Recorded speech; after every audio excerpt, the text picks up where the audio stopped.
Samuel died, and the Israelites gathered and lamented for him and buried him at his home in Ramah. David went down to the wilderness of Paran, the northeast region of Sinai Peninsula. In the city of Man was a man whose business was in Carmel, and the man was very rich. He had 3,000 sheep and 1,000 goats, and he was shearing his sheep in Carmel. His name was Nabal, and his wife is Abigail. She was a woman of good understanding and beautiful appearance, but Nabal was harsh and evil in his doings. He was a descendant of the house of Caleb. When David heard that Nabal was shearing his sheep, he sent 10 young men to go greet him in his name. They were to say to him who lives in prosperity, "Peace to you, peace to your house, and peace to all that you have. Now I have heard that you have shearers. Your shepherds were with us, and we did not hurt them, nor was there anything missing from them all the while they were in Carmel. Ask your young men, they will tell you.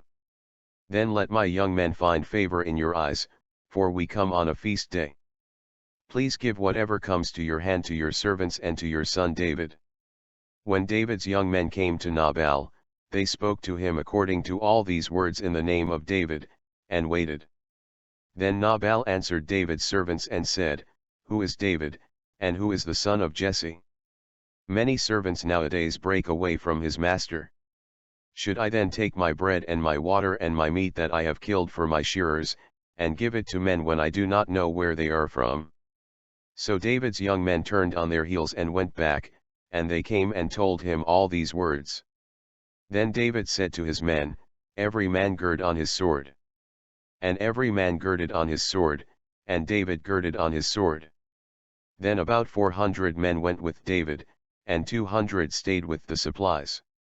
One of the young men told Abigail, Nabal's wife, saying, "Look, David sent messengers from the wilderness to greet our master, and he reviled them.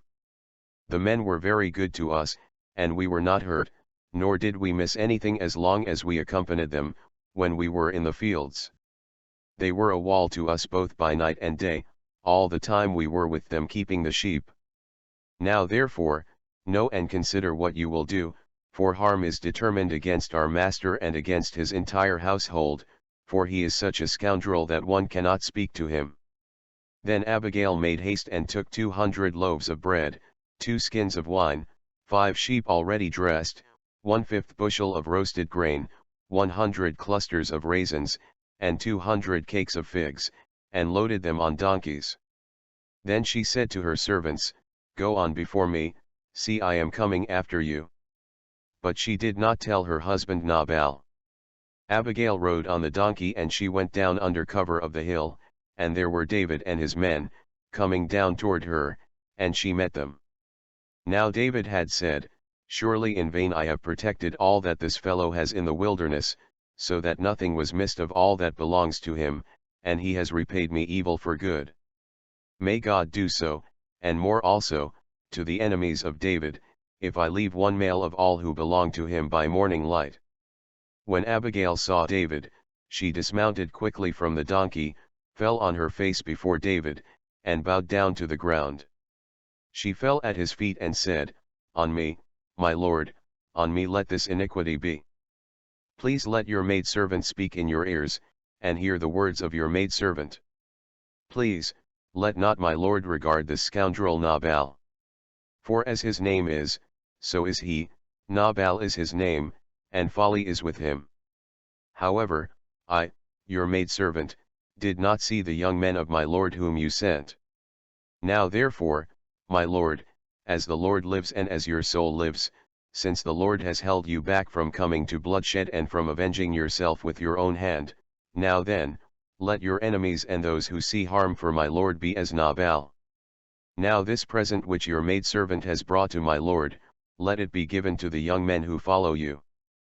Please forgive the trespass of your maidservant. For the Lord will certainly make for you an enduring house, because my lord fights the battles of the Lord, and evil is not found in you throughout your days. Yet a man has risen to pursue you and seek your life, but the life of my lord will be bound in the bundle of the living with the Lord your God, and the lives of your enemies he will sling out, as from the pocket of a sling.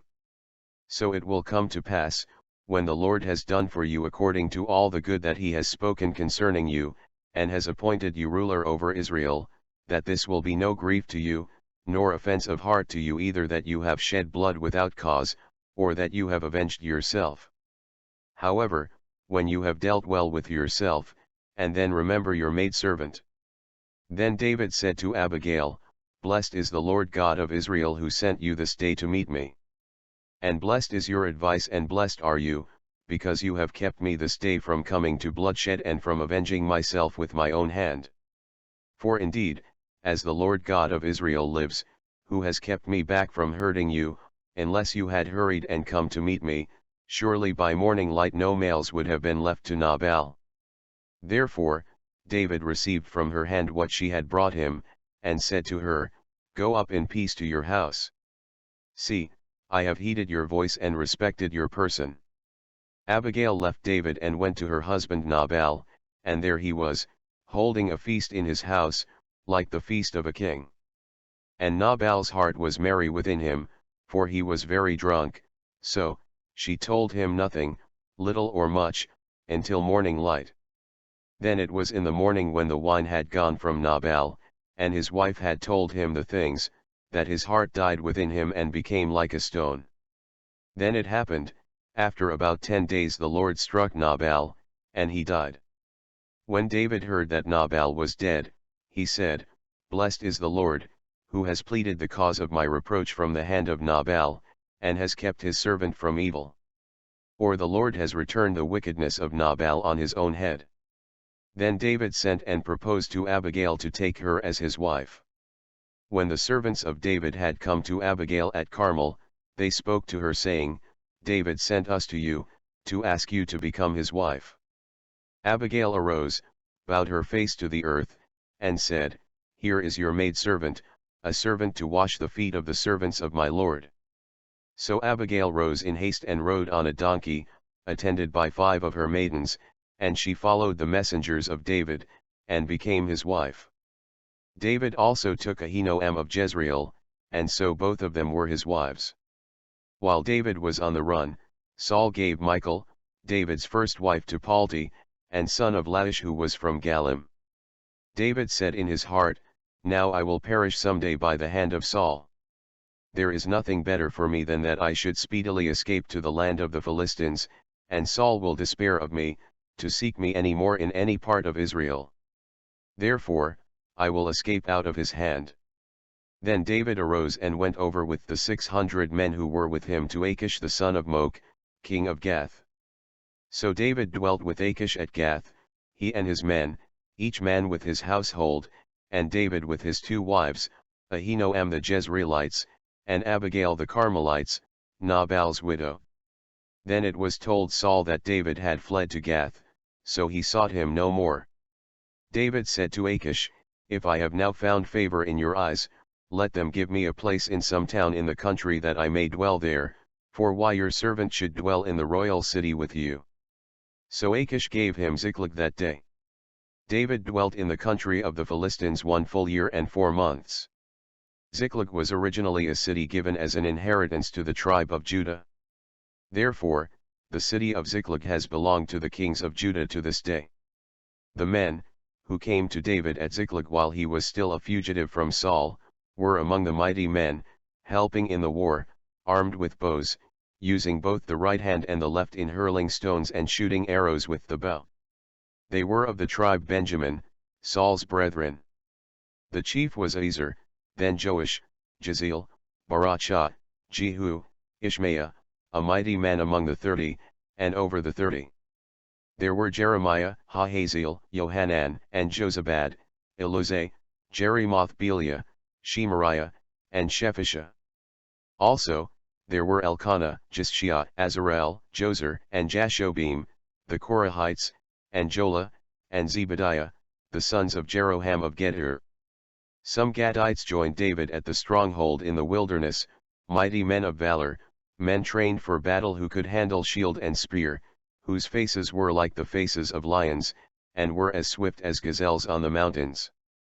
Ezer the first, Obadiah the second, Eliab the third, Mishmannah the fourth, Jeremiah the fifth, Attai the sixth, Eliel the 7th, Johanan the 8th, Elizabad the 9th, Jeremiah the 10th, and Machbani the 11th. These were from the sons of Gad, captains of the army. The least was over 100, and the greatest was over 1,000. These are the men who crossed the Jordan in the first month, when the river overflowed all its banks. They put to flight all those in the valleys, to the east and to the west. David and his men went up and raided the Geshurites, the Girtites, and the Amalekites, for those nations were the inhabitants of the land from of old, going toward the land of Shur, as far as the land of Egypt.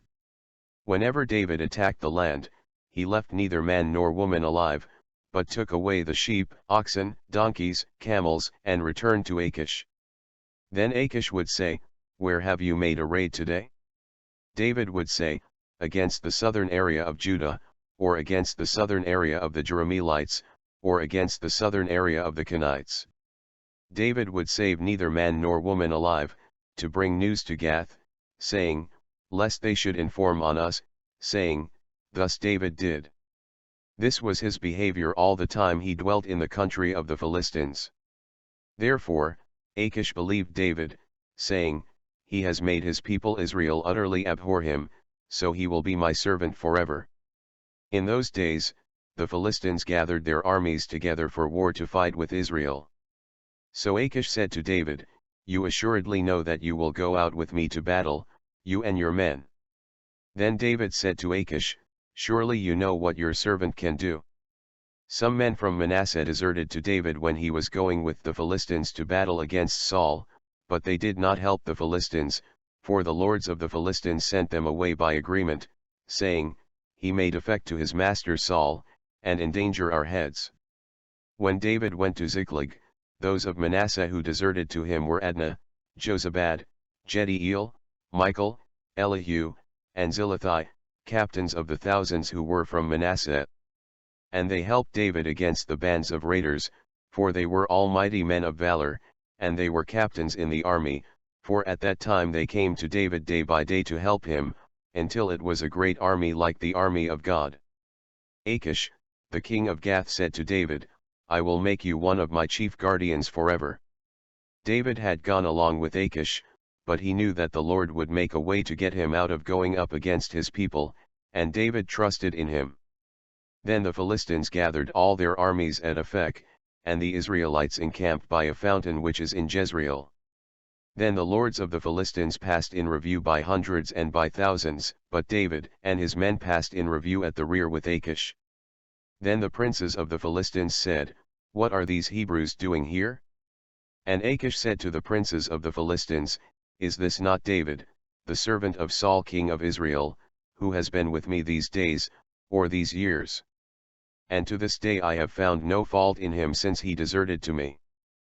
But the princes of the Philistines were angry with Achish, and said to him, "Make this fellow return, that he may go back to the place which you have appointed for him, and do not let him go down with us to battle, unless in the battle he become our adversary, for with what could he reconcile himself to his master, if not with the heads of these men? Is this not David, of whom they sang to one another in dances, saying, Saul has slain his thousands, and David his 10,000s? Then Achish called David and said to him, "Surely, as the Lord lives, you have been upright, and your going out and your coming in with me in the army is good in my sight, for to this day I have not found evil in you since the day of your coming to me. Nevertheless, the lords do not favor you. Therefore, return now and go in peace, that you may not displease the lords of the Philistines." David said to Achish, "But what have I done? And to this day, what have you found in your servant as long as I have been with you, that I may not go and fight against the enemies of my lord the king?" Then Achish answered and said to David, "I know that you are as good in my sight as an angel of God, nevertheless, the princes of the Philistines have said, He will not go up with us to the battle. Now therefore, rise early in the morning with your master's servants who have come with you, and as soon as you are up early in the morning and have light, depart." Therefore, David and his men rose early to depart that morning, for the Lord had made a way out for him to keep him from going up against his people, and he and his men returned to the land of the Philistines. Then the Philistines went up to Jezreel to war against Israel. The Philistines gathered and encamped at Shunem. And Saul gathered all Israel together, and they encamped at Gilboa. When Saul saw the army of the Philistines, he was afraid, and his heart trembled greatly. So he inquired of the Lord, and when he inquired of the Lord did not answer him. Then he sought to be answered by God through dreams, the Urim, or by the prophets. When the Lord did not answer him, Saul then sought to inquire counsel from a medium, or spiritist, or a psychic to seek the dead for a revelation. During the life of Samuel, Saul had put the mediums and the spiritist out of the land. So when he sought a medium, it became an abomination to the Lord, for he was following the abomination of the nations around him. Anyone who practiced witchcraft, a soothsayer, anyone who interprets omens, a sorcerer, one who conjures spells, or a medium, or a spiritist, one who calls up the dead are all abominations to the Lord, and this is one reason the Lord drove the nations out before Israel. Saul decides to go against his own law concerning the medium to inquire knowledge from her, who supposing to get this knowledge from the dead. He said to his servants, "Find me a woman who is a medium that I may go to her and inquire of her." His servants said to him, "In fact, there is a woman who is a medium at Endor." Therefore, Saul disguised himself and put on other clothes, and he and 2 men with him, came to the woman by night. He said, "Please conduct a séance for me, and bring up for me the one I will name to you." Then he said, "Bring up Samuel for me." A séance is an attempt to communicate with the spirits. Usually people gather to receive messages from the spirit world or to listen to mediums transmit messages from spirits. When the woman saw Samuel, she cried out with a loud voice, and the woman spoke to Saul, saying, "Why did you deceive me? You are Saul." The king said to her, "Do not be afraid. What did you see?" The woman said to Saul, "I saw a spirit ascending out of the earth." He said to her, "What is his form?" She said, "An old man is coming up, and he is covered with a mantle." Then Saul perceived that it was Samuel, and he stooped with his face to the ground and bowed down. The séance brought up from the grave a genuine appearance of Samuel, whom the Lord himself brought up from the grave to appear before Saul. When the woman saw Samuel, she was frightened and immediately recognized Saul, who deceived her. She had just experienced a real supernatural incident from her séance. Now Samuel said to Saul, "Why have you disturbed me by bringing me up from the grave?" Saul answered, "I am deeply distressed, for the Philistines make war against me, and God has departed from me and does not answer me any more, neither by prophets nor by dreams. Therefore, I have called you that you may reveal to me what I should do." Then Samuel said, "Why do you ask me, seeing the Lord has departed from you and has become your enemy? And the Lord has done for himself as he spoke by me, for the Lord has torn the kingdom out of your hand and given it to your neighbor, David, because you did not obey the voice of the Lord nor execute his fierce wrath upon Amalek, so the Lord has done this thing to you this day. Moreover, the Lord will also deliver Israel with you into the hand of the Philistines. Tomorrow you and your sons will be with me. The Lord will also deliver the army of Israel into the hand of the Philistines." Immediately Saul fell full length on the ground, and was dreadfully afraid because of the words of Samuel, and there was no strength in him, for he had eaten no food all day or all night. The woman came to Saul and saw that he was severely troubled, and said to him, "Look, your maidservant has obeyed your voice, and I have put my life in my hands and heeded the words which you spoke to me. Now therefore, please, heed also the voice of your maidservant, and let me set a piece of bread before you, and eat that you may have strength when you go on your way." Nevertheless, Saul refused and said, "I will not eat." Even his servants, together with the woman, urged him, and he heeded their voice. Then he arose from the ground and sat on the bed. The woman had a fat calf in the house, and she hastened to kill it. She took flour and kneaded it, and baked unleavened bread from it. Then she brought it before Saul and his servants, and they ate. Then they rose and went away that night. David and his men came to Ziklag on the third day that the Amalekites had invaded the south and Ziklag. The Amalekites had attacked Ziklag and burned it with fire, and had taken captive the women and those who were there, from small to great. They did not kill anyone, but carried them away and went their way. David and his men came to the city, and there it was, burned with fire, and their wives, their sons, and their daughters had been taken captive. Then David and the people who were with him, lifted up their voices and wept for them until they had no more power to weep. David's two wives, Ahinoam, the Jezreelites, and Abigail, the widow of Nabal the Carmelite, had been taken captive. Now David was greatly distressed, for the people spoke of stoning him because the soul of all the people was grieved, every man for his sons and his daughters. However, David strengthened himself in the Lord his God, for he turned to the Lord God. Then David said to Abiathar the priest, Ahimelech's son, "Please bring the ephod here to me." Abiathar brought the ephod to David. Then David inquired of the Lord, saying, "Should I pursue this troop? Will I overtake them?" The Lord answered him, "Pursue, for you will surely overtake them and without fail recover all." So David and the 600 men who were with him went to Brook Besor. David pursued, he and 400 men, for 200 stayed behind, those who were so weary that they could not cross the brook Besor. Then they found an Egyptian in the field, and brought him to David, and they gave him bread, he ate, and they let him drink water. They gave him a piece of cake, of figs, and 2 clusters of raisins. So when he had eaten, his strength came back to him, for he had eaten neither bread nor drunken water for 3 days and 3 nights. Then David said to him, "To whom do you belong, and where are you from?" He said, "I am a young man from Egypt, servant of an Amalekite, and my master left me behind, because 3 days ago I fell sick. We made an invasion of the southern area of the Cherethites, in the territory which belongs to Judah, and of the southern area of Caleb, and we burned Ziklag with fire." Then David said to him, "Can you take me down to this troop?" He said, "Swear to me by God that you will neither kill me nor deliver me into the hands of my master, and I will take you down to this troop." So when he had brought David down, there they were, spread out over all the land, eating, drinking, and dancing, because of all the great spoil which they had taken from the land of the Philistines and from the land of Judah. Then David attacked them from twilight until the evening of the next day. Not a man of them escaped, except 400 young men who rode on camels and fled. David recovered all that the Amalekites had carried away, and David rescued his 2 wives.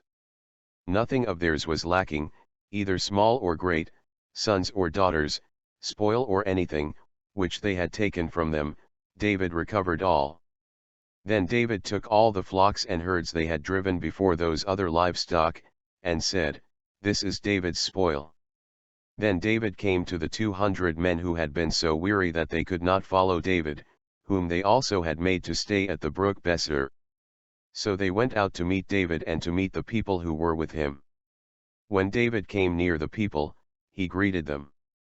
Then all the wicked and worthless men of those who went with David answered and said, "Because they did not go with us, we will not give them any of the spoil that we have recovered, except for every man's wife and children, that they may lead them away and depart." David said, "My brethren, you should not do so with what the Lord has given us, who has preserved us and delivered into our hand the troop that came against us. Who will heed you in this matter? But as his part is who goes down to the battle, so will his part be who stays by the supplies, that will share alike." It was from that day forward, David made it a statute and an ordinance for Israel to this day. Now when David came to Ziklag, he sent some of the spoil to the elders of Judah, to his friends, saying, "Here is a present for you from the spoil of the enemies of the Lord to those who were in Bethel, those who were in the cities of Ramoth of the south, in Jattir, in Aroer, in Siphmoth, in Eshtemo, in Rachel, in the cities of the Jerahmeelites, in the cities of the Kenites, in Hormah, in Kurashan, in Athak, in Hebron, and to all the places where David himself and his men were accustomed to rove." The Philistines fought against Israel, and the men of Israel fled from before the Philistines and fell slain on Mount Gilboa. Then the Philistines followed hard after Saul and his sons, and the Philistines killed Jonathan, Abinadab, and Malchishua, Saul's sons. The battle became fierce against Saul. The archers hit him, and he was severely wounded by the archers. Then Saul said to his armor-bearer, "Draw your sword, and thrust me through with it, lest these uncircumcised men come and thrust me through and abuse me." However, his armor-bearer would not, for he was greatly afraid. So Saul took a sword and fell on it. When his armor-bearer saw that Saul was dead, he fell on his sword, and died with him. It was the same day that Saul, his 3 sons, his armor-bearer, and all his men died together. When the men of Israel who were on the other side of the valley, and those who were on the other side of the Jordan saw that the men of Israel had fled and that Saul and his sons were dead, they forsook the cities and fled, and the Philistines came and dwelt in them.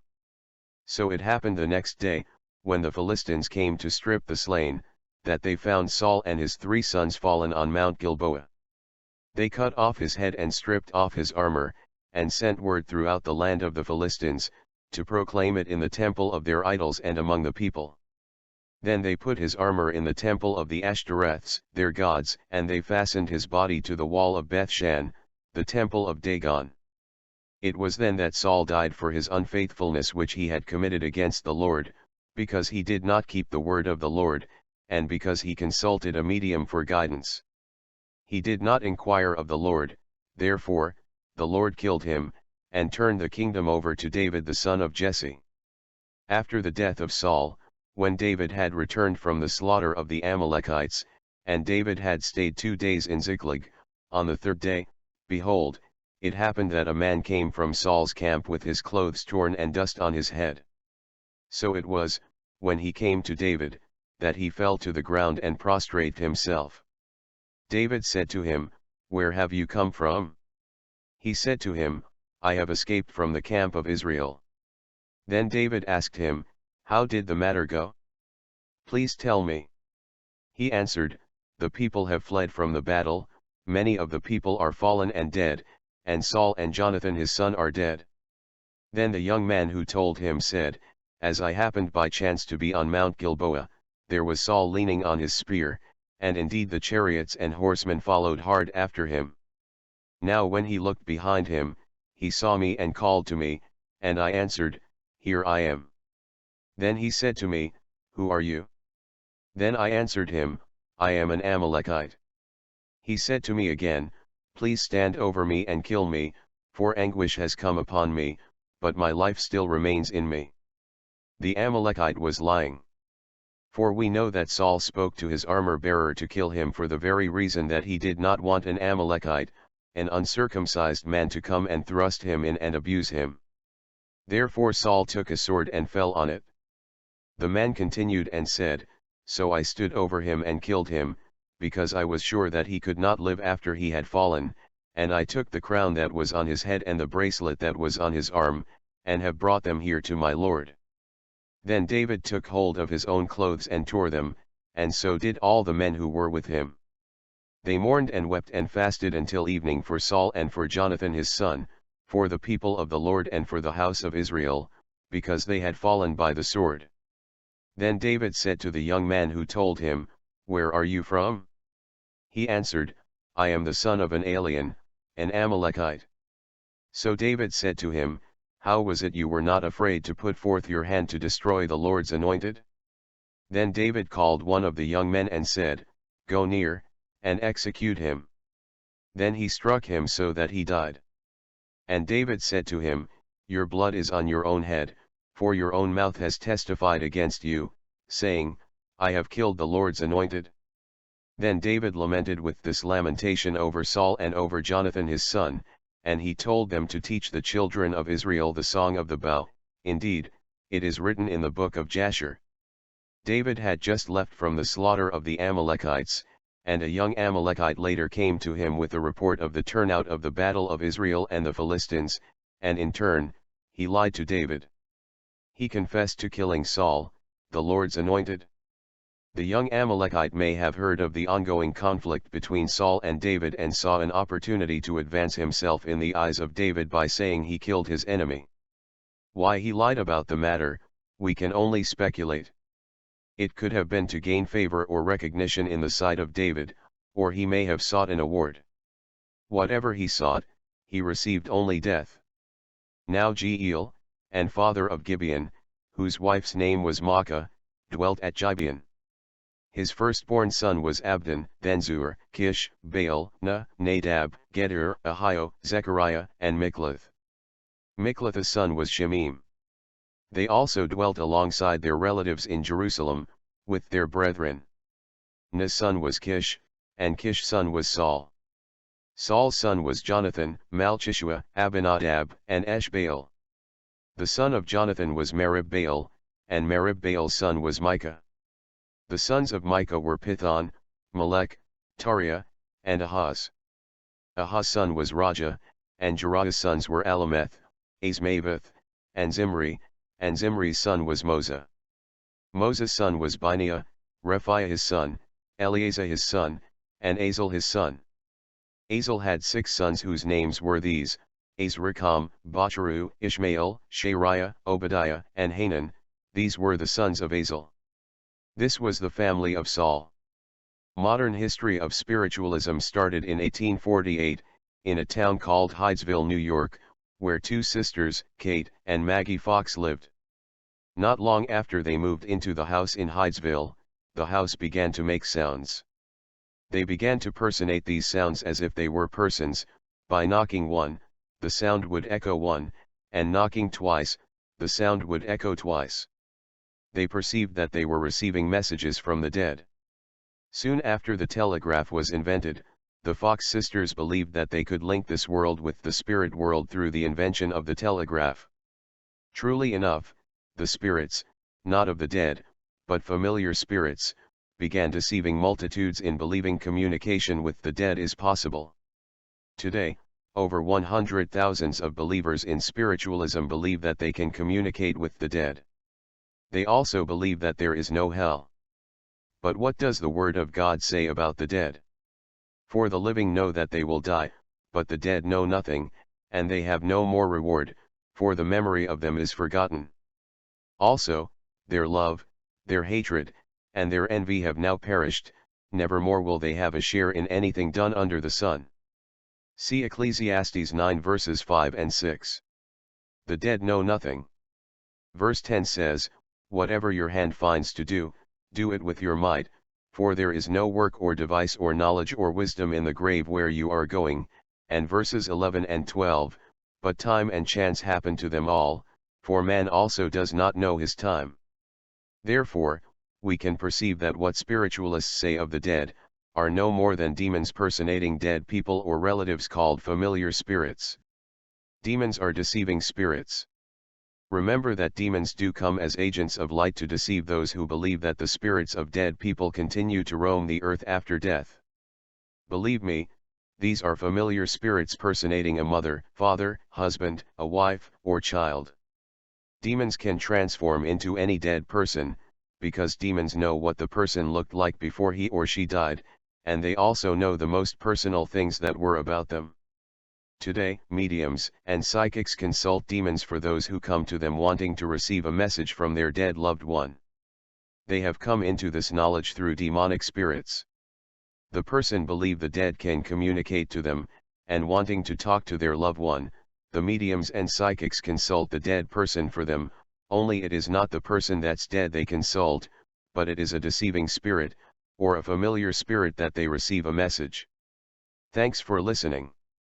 If this video was a blessing, please like, subscribe, and share. Thanks.